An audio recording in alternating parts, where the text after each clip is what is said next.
रात्र 42वी आईचे स्मृतिश्राद्ध. गड्यांनो, आज शेवटची आठवण सांगावयाची आहे. हे स्मृतिश्राद्ध आज मी समाप्त करणार आहे. माझ्या हृदय आकाशात स्मृतीचे अनंत तारे आहेत. त्यातील ठळक तारे मी दाखवले. आज उरलेला एक ठळक तारा दाखवायचा आहे.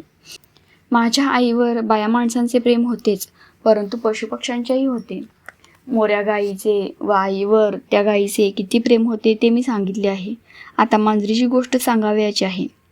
मागे या मांजरीचा उल्लेख मी केला आहे. तिचे नाव मथी. मथी आईची फार आवडते. आईच्या पानाजवळ जेवावयाची. इतरांनी घातलेला भात खात नसे. आई जेवायला बसली म्हणजे मथी जेवायला येई. मथी नेहमी आईच्या भोवती असावयाची. आई संशात गेली, विहिरीवर गेली तरी मथी बरोबर जावयाची. आईच्या पायात शेपटीचे फलकारे देत नाचवावयाची. त्या मांजरीची आईवर फारच माया होती. माझ्या आईचा तिला अतोनात लळा लागला होता. आईचे आजारपण वाढत चालले. जसजशी मथीही नीट खात पिनाशी झाली. आईच्या हातचा कालवलेला भात तिला मिळेना. इतरांनी दुधाचा, दह्याचा, तुपाचा भात तिला घातला तरी ती 2 शिते खाई व निघून जाई. आईने नुसता भात घातला तरी त्यात तिला दूध तूप मिळत असे, परंतु इतरांच्या दुधात तुपालाही तिला रस वाटत नसे. ज्या दिवशी आई गेली त्या दिवशी ती सारखी म्याव म्याव करीत होती. जणू तिच्या प्रेमाचा ठेवाच कोणी नेला होता. तिच्या खऱ्या दुधातुपाची नदीच कोणी नेली. त्या दिवसापासून मथीने अन्न पाण्यास स्पर्श केला नाही. आई ज्या खोलीत मेली तेथे आम्ही 10 दिवस मृतात्म्यासाठी दूध पाणी ठेवत असू, तशी पद्धत आहे. परंतु मथी त्या दुधासही शिवली नाही. आई मेली त्याच खोलीत बसून राहिली. म्याव म्याव म्हणून हाकही ती मारीनाशी झाली. तिने अनशन व्रत व मौन व्रत जणू घेतले. 3ऱ्या दिवशी ज्या जागी आईने प्राण सोडले त्याच ठिकाणी मथीने, त्या मांजरीने प्राण सोडले. माझ्या आईची मांजरी पाठोपाठ गेली.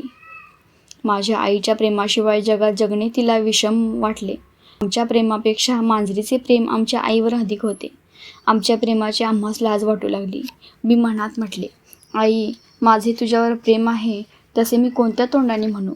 या मांजरीच्या प्रेमाच्या पासंगासही माझे प्रेम पुरणार नाही. मित्रांनो, अशी माझी आई होती. जगाच्या बाजारात अशी आई मोठ्या भाग्याने मिळते. माझ्या आईनेच मला सारे दिले. माझे जे चांगले आहे, जे पवित्र आहे ते सारे तिचे आहे.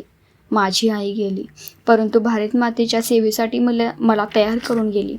एका जपानी मातेने स्वतःच्या हृदयात खंजीर बोगसून घेतला व मुलाला एक चिठ्ठी लिहून ठेवली.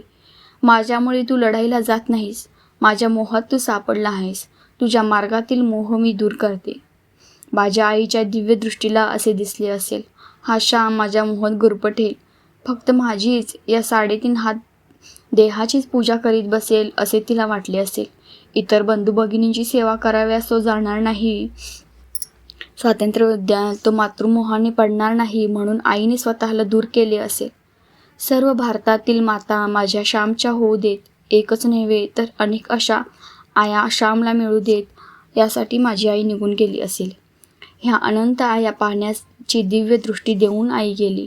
जिकडे तिकडे आता माझ्याच आया. उत्तमाची आई ती माझी आहे. दत्तूची आई ती माझी आहे. गोविंदाची आई तीही माझीच आई.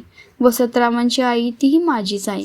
कृष्णाची आई, सुभानाची आई ह्या साऱ्या माझ्या आहे.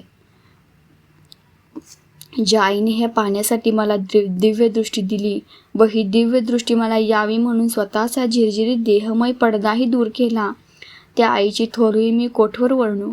हे ओठ असमर्थ आहेत. ते प्रेम, ती कृतज्ञता, ती कर्तव्यबुद्धी, ती शोषिकता, ती मधुरता माझ्या प्रत्येक कृतीत प्रकट हो. एक दिवस मातेची सेवा करता करता या विराट व विशाल मातेची माझ्या अल्पशक्तीप्रमाणे, माझ्या गुणधर्माप्रमाणे सेवा करता करता आमच्या मथीमाऊप्रमाणे माझेही सोने हो. माझ्या आईचे सोने झाले, तिच्या श्यामचेही हो.